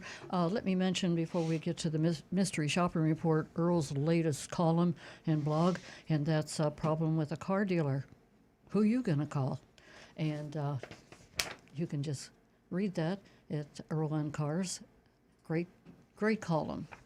In we're a gonna go to the- nutshell, the essence of the column is get the cell phone number of the people in responsibility at the dealership before you sign on the dotted line. You have to know who the people are that can make decisions, and you have to insist to get their cell number before you buy the car. After you buy the car, they're not going to tell you their cell number. Before you buy the car, they're going to be nice to you. So just remember that much, or read the blog and get the whole shtick. Or get their home number. That was one of my pet peeves when I'd answer the phone when we used to have a landline. I just loved asking these guys if I could have their home telephone number. It certainly ended the call quite quick. They hung up on us. We have our mystery shopping report, and it is mystery shop of Schumacher. Well, we're not sure whether it's Schumacher Chevrolet or we think it's Schumacher Buick, because they looked at a new Buick while they were there. That's probably true. That one Okay. got by me. So we're going to go to the mystery Sue shop was, of Schumacher. Sue was a little Buick. sleepy when he wrote No, the no, it report. wasn't. It was I just I type what I'm given. So Agent Lightning, maybe. He types what he's given. Okay, mystery shop of Schumacher Buick. in my defense, all right, they're all like in the same spot. It's like all right there. They all look alike. That's I arrived in the Very evening and walked around inside for about 8 minutes before finally someone to assist me. I made a note when I read the report. It's the seller's market, boys and girls. When you go in to buy a car today, they're not going to be hanging out in front in I used to call them a wolf pack, waiting for you to come in and spring on you, because these the car dealers and the car salespeople, they're selling all the cars they can, and they're making a lot of money. The salespeople are making record commissions. Car dealers are making record profits. So it's going to be interesting. The only good news about that, you're going to pay a lot of money for the car because they're going to charge you all they can get. But the good news is you're not going to be rushed and smothered and pressured as much as you normally would be. So in this case here, Agent Lightning had to wait 8 minutes before finally someone inside the dealership would talk to her. After asking if anyone was available to help me purchase a car that evening, two individuals approached me with a smile. One of them asked, "What are you looking for today?" I explained, "Well, I had a Highlander on order for over a year, and I was hoping to find something similar, but sooner. Specifically, I'm interested in a hybrid model." Now, this is a good scenario, and Agent Lightning chose that wisely because this is true. This is what's happening. You hear people call this show. People are waiting months and even over a year to buy a car. So people get tired of waiting, and the power of that new car seizes them, and they say, "I can't wait any longer. I have to have one," and they wander in, and this is where you have to be careful when you wander in, and that's what Agent Lightning did, wandered in to Schumacher Buick. Alonzo, one of the individuals, responded, "Unfortunately, we don't currently have any hybrid vehicles in stock. We have only gas or electric options. Also, none of our brands offer hybrids at the moment." I didn't know that Buick or Chevrolet. I didn't know that either. I didn't know that. Maybe Alonso is wrong about that, but nevertheless, that's what he said. Although we do have a stunning H2 Hummer. I never thought of Hummers as being stunning. The size is they're stunning. big. Only if they hit you. They're huge, and they're powerful, but I've never called them stunning. H2 Hummer in the showroom is not available for immediate sale, can only be ordered. Expressing my desire to explore the available options to take home that day, I suggested to Alonzo that we step outside and he could show me the various brands of 7-passenger SUVs. I followed him and ultimately decided on the Buick Enclave. That's when I knew it was a Buick dealership. And a Sage metallic color. However, I noticed the car did not have a window sticker. Uh-oh. When I pointed this out, Alonzo seemed unsure why it was missing, but assured me that we could go back inside where we would print a new one for me along with the price. It's amazing how casual dealers are, and I'll have to include us. I mean, the Moroni label is not recognized with the importance that it should be, and oftentimes it's just they take it off when they detail the car and they forget to put it back on, or they shove it in the glove compartment, or it's on the floor. You have to look for it. It's an important document, and it's the law that it be displayed when the car is delivered. And I would say in virtually most cases, that law is not observed. Back at his desk, Alonzo collected my information, printed a window sheet. The MSRP was $53,640. He got up and said that he would return shortly with a price sheet. After waiting about 5 minutes, sales manager approached me and introduced himself. Unfortunately, I didn't get your name. He suggested, before you discuss the price, I think it's important for you to take the vehicle for a test drive. We had a caller very early in the show today talking about the importance of the test drive. And here we actually have the sales manager suggesting the test drive because it's very important to sell the car. You want the customer to smell it, love it, have to have it. Buying cars is a very emotional thing, and the test drive is a key in selling. It's also one of the rare things that both sides should believe in. You as a buyer should not buy a car if you can possibly test drive it. And as I discussed earlier in the show, it's easier said than done now with the car shortage. But if you can, rent a car or find a car somewhere that's the car you're going to be buying and drive it. It's very, very important before you make a decision. Alonzo came back with the keys, led me outside, and instructed me to wait while he brought the car around. As he parked it and I approached the driver's door, he informed me this particular Enclave is a demo model and has 5,400 miles on it.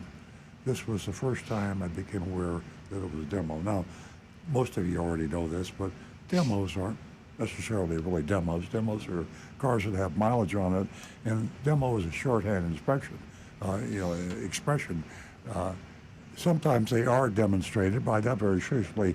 If this Buick Enclave, it literally been demonstrated up to 5,400 miles. It was probably a salesman's driver, a manager's driver. It might have been a service loaner. For whatever happened, it had miles on it. Alonzo assured me that it still had a 3-year, 36,000 mile warranty, which is true. They will extend on cars that have the manufacturer's certificate of origin and have not been titled. The manufacturers will extend the warranty to allow for the mileage that's on the car you saw. Went for a brief test drive around North Lake Boulevard. That's North Palm Beach area in Florida. But returning to the dealership, we found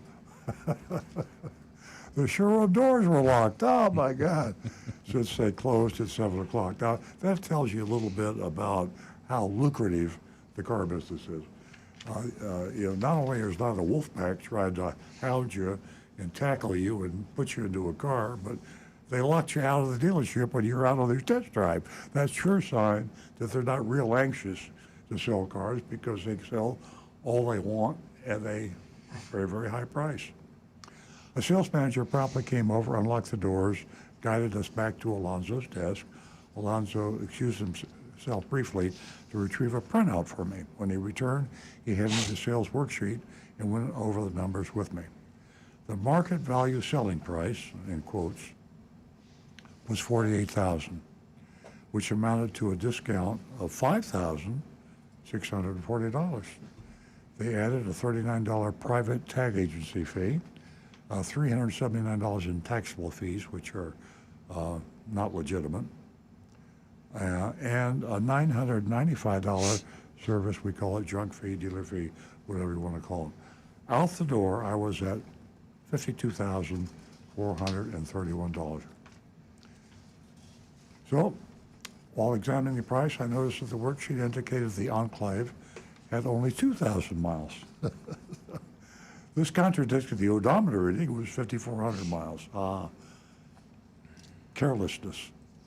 At that moment, I guess Johan, the used car sales manager, approached us and explained that they had heavily discounted the vehicle due to the 2,000 miles. I pointed out, actually, it has 5,400 miles on it.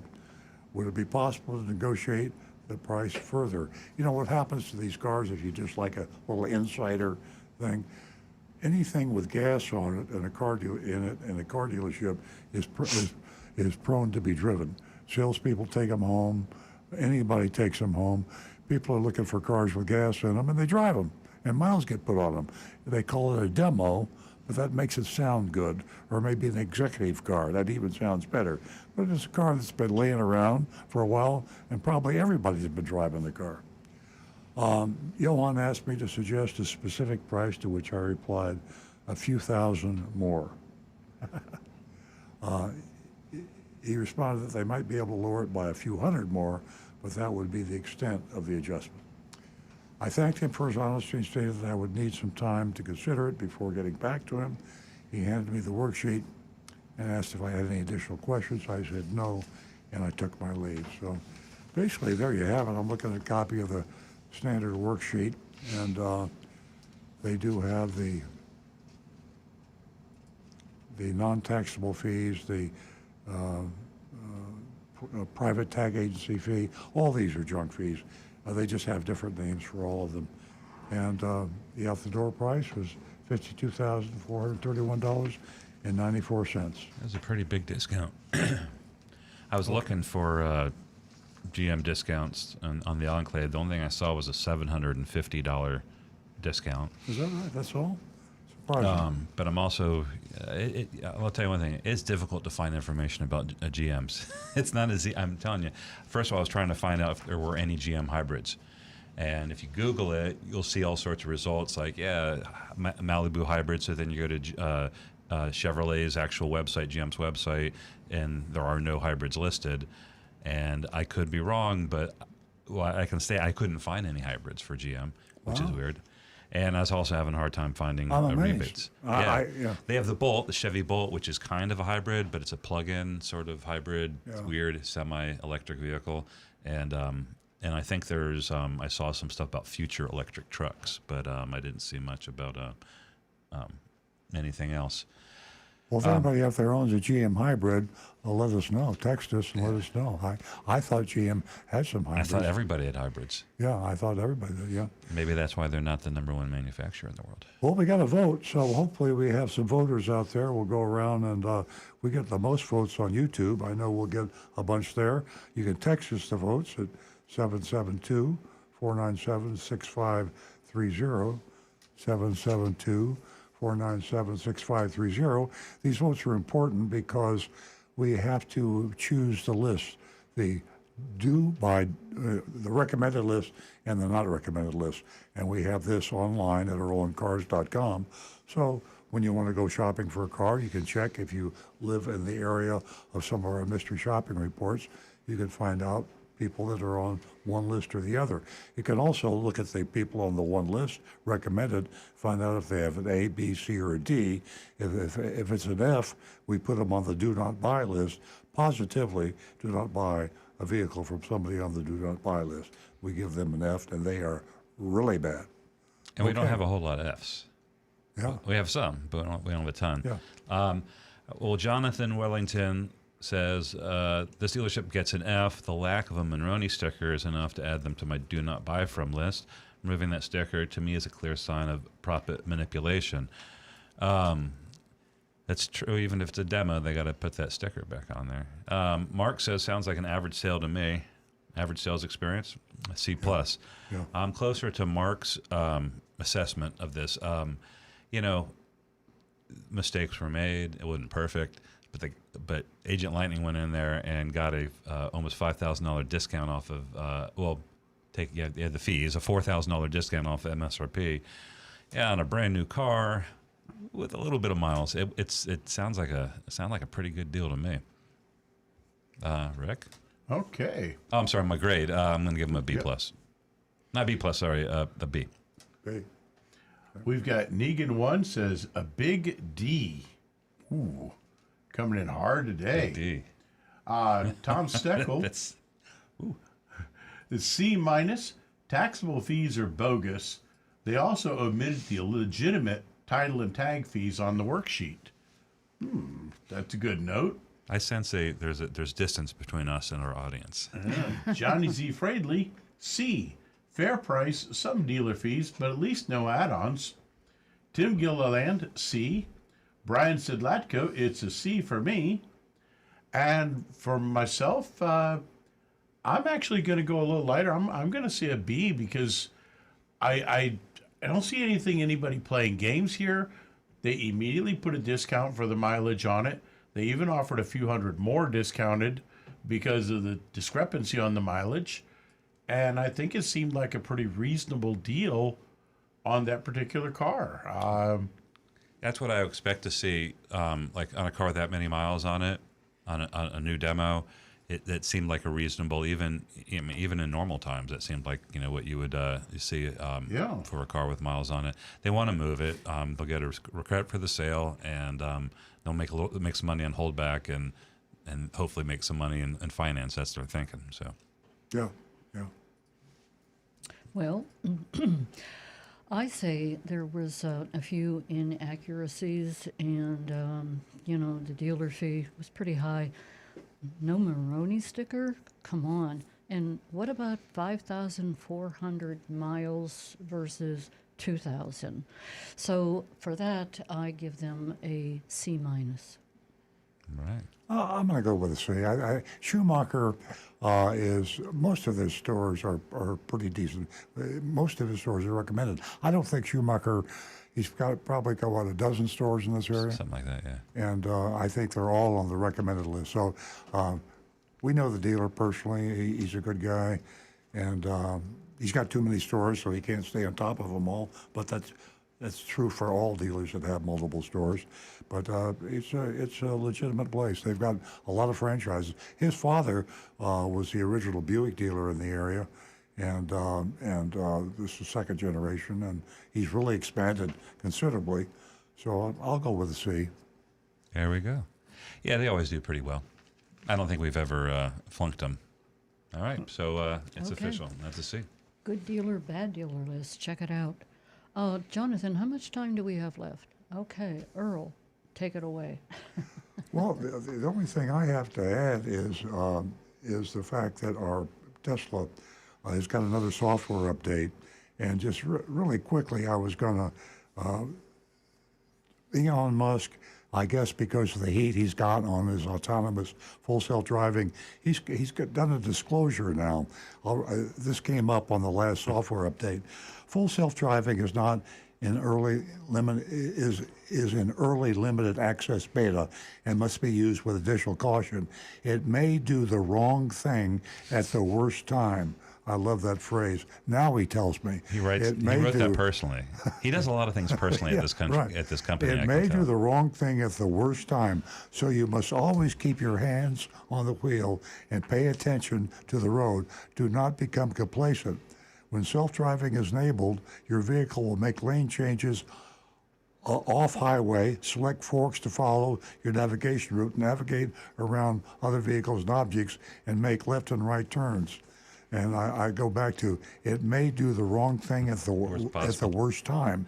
So I don't think he's going to be running that in full-page ads, but that is in the software I will tell you one thing, disclosure. though. That's my kind of disclosure. And it wasn't in the earlier software disclosures. Right. It's only come out Hey, that's gonna recently. you'd remember that. Yes. And I'm saying that's a good disclosure. It's a plain language disclosure. It doesn't list them death, injury, disfiguration, emotional trauma, blah blah blah. It's just like, listen, it's the worst thing can happen at the wrong time. So pay attention. Nancy and I were making a left-hand turn going to Stuart, Florida, and our car was behind us. It stopped the car suddenly with the car gaining on us rapidly. That was doing the wrong thing at the wrong time. Yeah. Absolutely. I warned you about that, though. Next time I'll call you when we get on the road. I did. I remember warning you. So I you said can remind us twice. I said it's a little hinky. Be careful of the autopilot. Well, you kind of have to bear in mind, though, this is an emerging technology. in its infancy. Yeah, and if some people got to die, some people got to die. It's going to take some time. Be aware, And be focused. Yeah, you have to be aware. You have to pay attention. You can't just totally trust it immediately. It's a baby. You've got to give it a chance to grow. I'm going to jump on that. Speaking of babies, I can't close the show without wishing Jackson. It's his birthday today. Happy birthday, and Jack. he is 3 years old. That is our great grandson. Happy birthday, Jackson. Happy birthday, Jackson. Happy birthday. And he listens to the show from time to time, and he carries around Earl's book.